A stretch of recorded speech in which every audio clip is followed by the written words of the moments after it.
What's up, guys? Welcome back to another video. And this is another random reaction. Here we go again. But like, I'm excited for this video. This is one that I'm gonna have to take with a pinch of salt, 100%, because it's something that I'm gonna say it. And I don't touch wood. There's no wood. Touch metal. Touch metal. This doesn't kind of bite me in the ass. But this is something that's not gonna happen. Like, I know that, but it's still fun to sort of look at these types of videos, because they help you understand like how powerful countries are and how weak certain countries are. And I would consider the UK a pretty powerful country in terms of military, but obviously I know the US would... I think the US could probably invade every country if they wanted to. Obviously they don't, and for very good reasons, because like with their power they could literally do that. But especially with the UK, this is something that's so like just but like just something that's just so sort of like unlikely to happen. That's what the word I was looking for. But it is just a fun sort of video to look at. And the video is could the US, it says could the US invade the UK if it wanted to, 2019. I've had video suggestions from Binkov Battlegrounds before, I'm pretty sure, but it's got a lot of dislikes and a lot of likes, but it's got a lot of dislikes. And there's 64k comments. There's 64k. So people got angry at this then. I mean, yo, I'm just here to look at it, right? I don't really care about power at the end of the day. Like, I feel safe in the country I am. And I mean, it's just a fun... Because again, I know the US wouldn't do this, but there's other countries out there that maybe they aren't as powerful as the US, but they're more powerful than the UK, that aren't allies with the UK. So maybe it will sort of make you understand that sort of side of things. But I don't know, I'm probably rambling at this point. Let's just get into this video and see.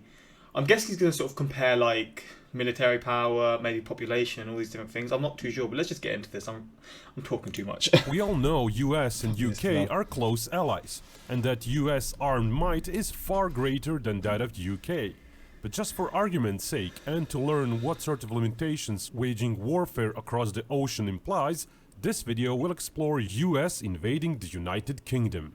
So, with just the airplanes and ships left to count on, is an invasion over the Atlantic viable? Here we go. It's a bit of a different reaction though, to be fair, it actually is. Welcome to Binkov's HQ. Getting this money. You know how it is. Get your money, man. You know how it is, man. And now, could US military successfully invade UK if it wanted to? Some rules will apply.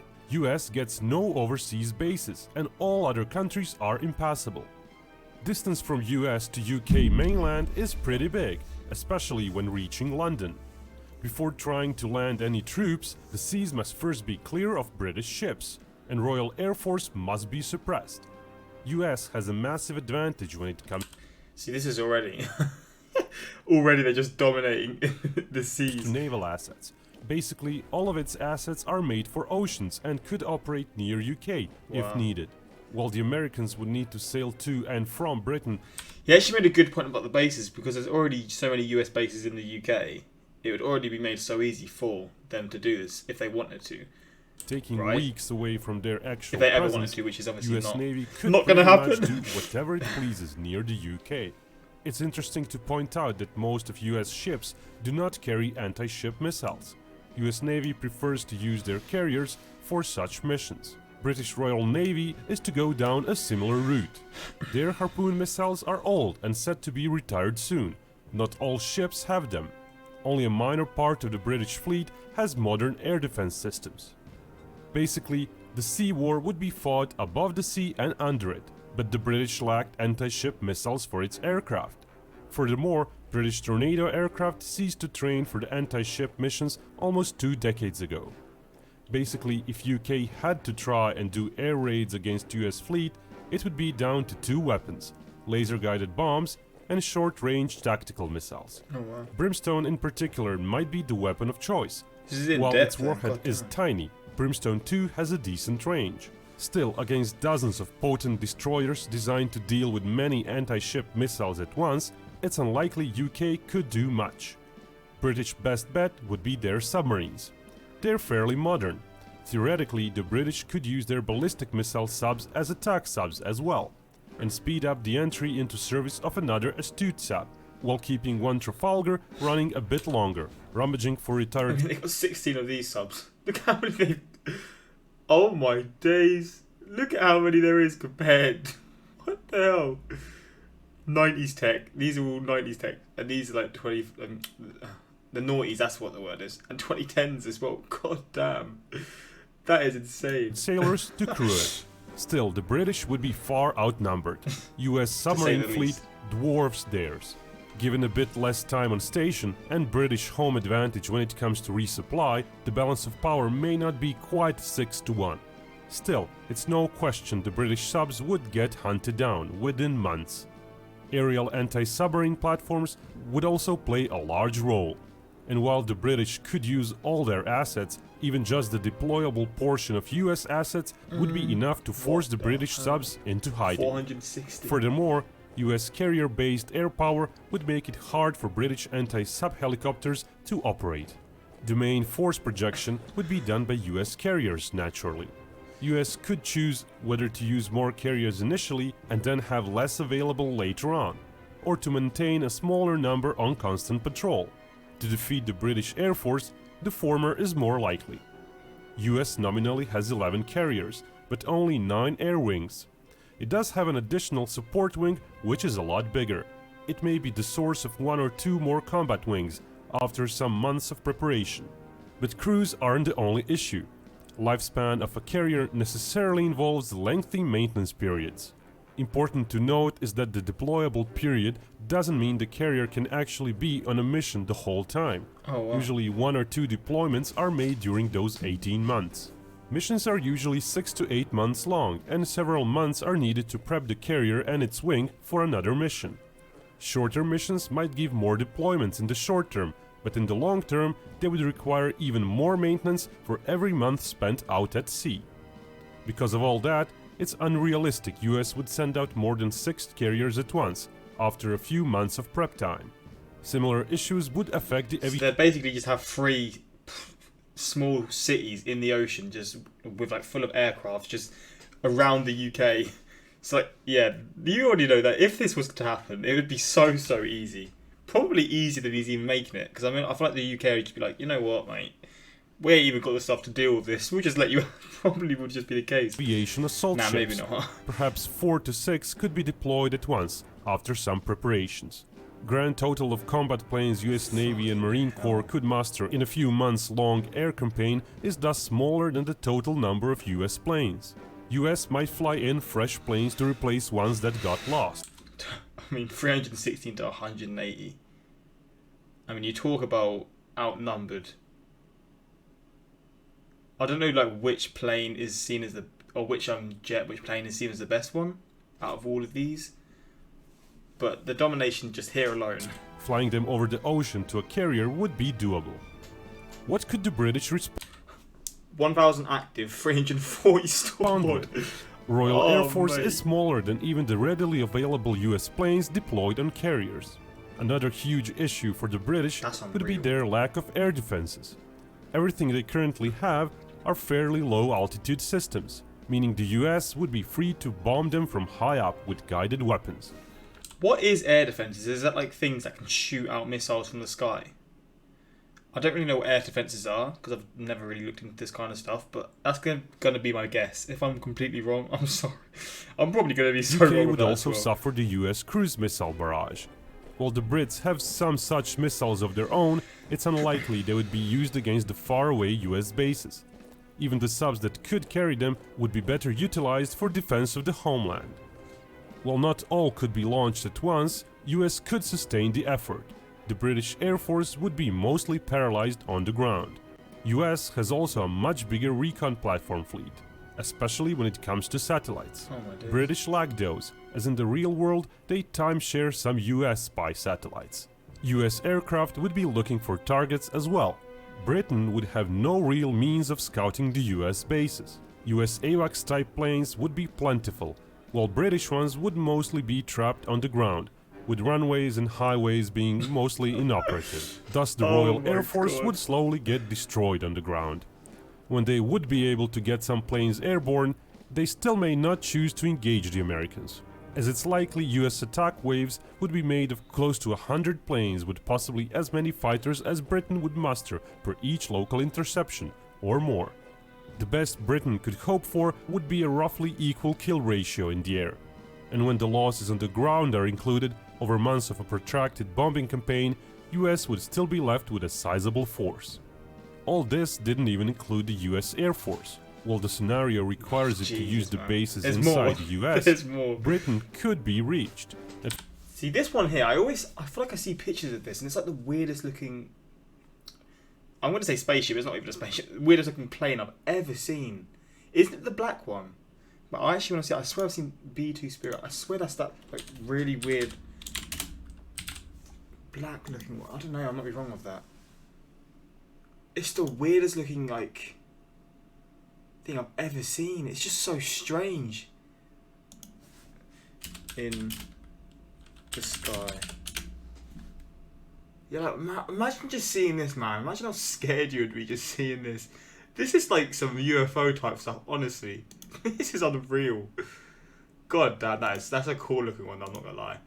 That's just, I just saw from that, I just knew it was gonna be the thing that I was thinking of. First, bombers would be deploying cruise missiles, but later on, they would be likely used for bombing missions.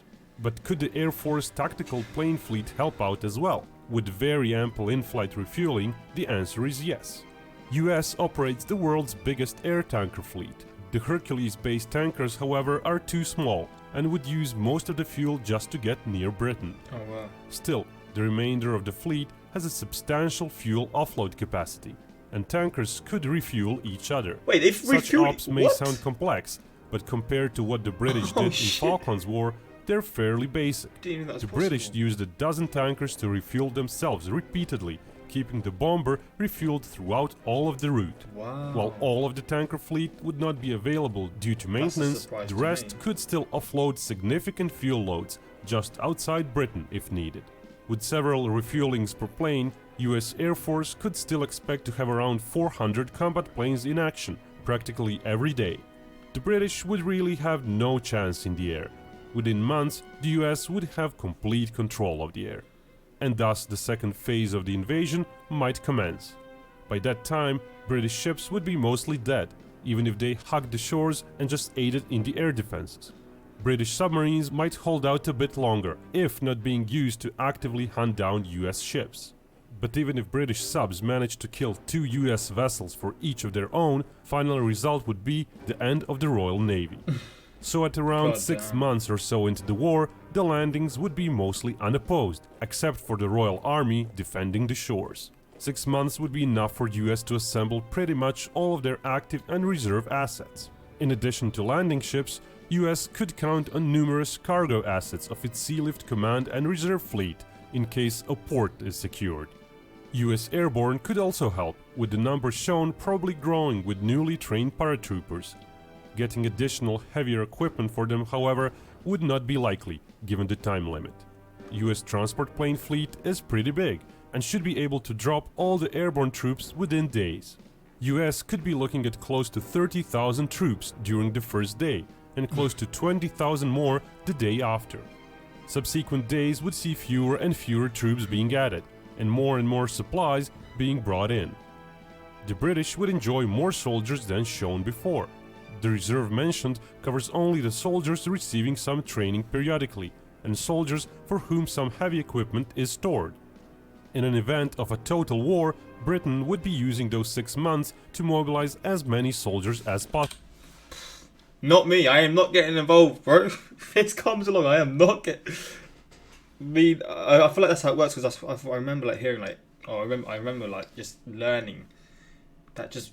any random person back in like when the World War was happening, World War II was happening, and I think World War One as well, would like pretty much be forced into fighting. And I'm not even gonna think about it because I just couldn't. But man, I can't actually imagine how scary that must have been for those people.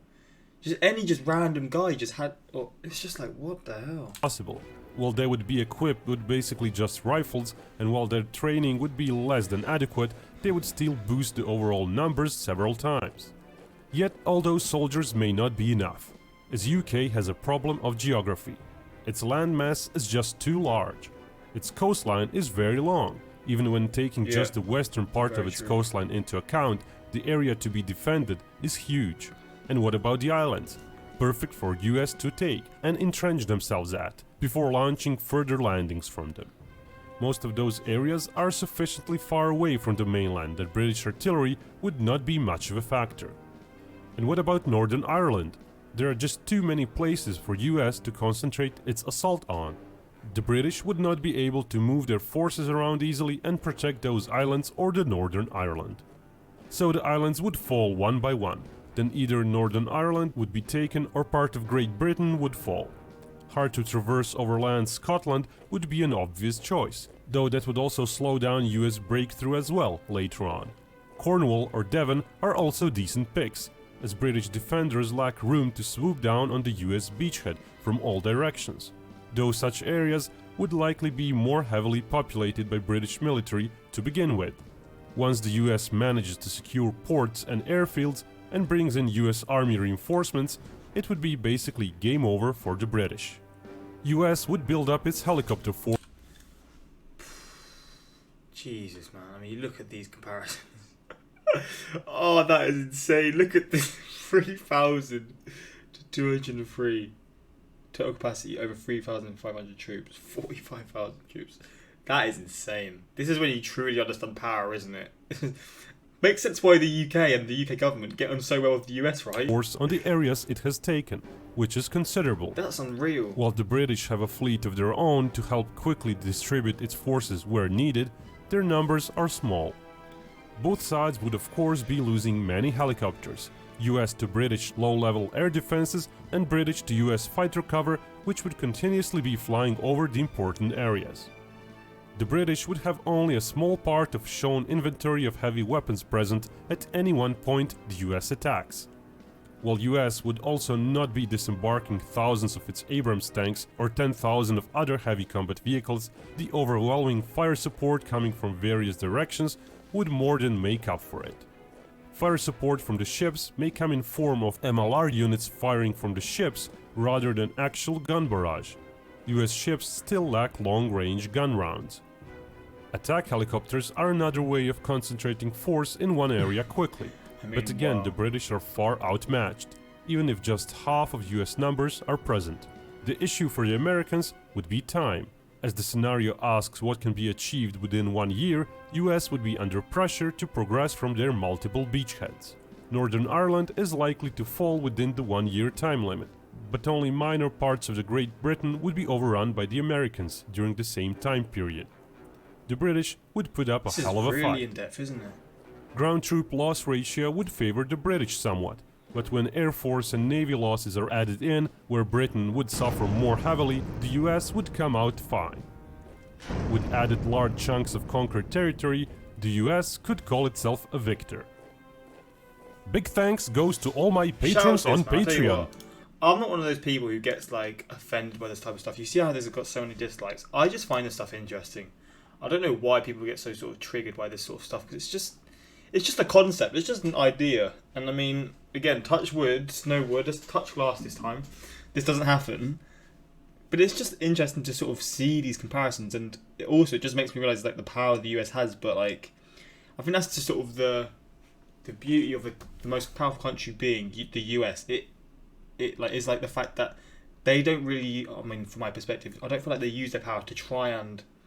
Well, they definitely don't use it to invade other countries, but they use it to try and create peace.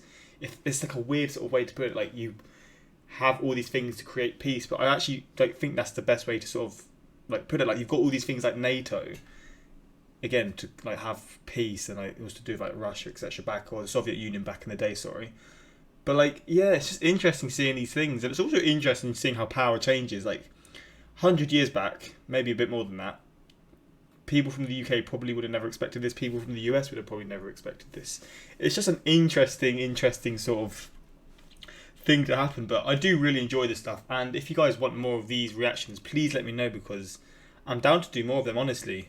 A bit different, but I just enjoy this kind of stuff, really. But yeah, I hope you guys enjoyed. And until next time, like, subscribe. Peace.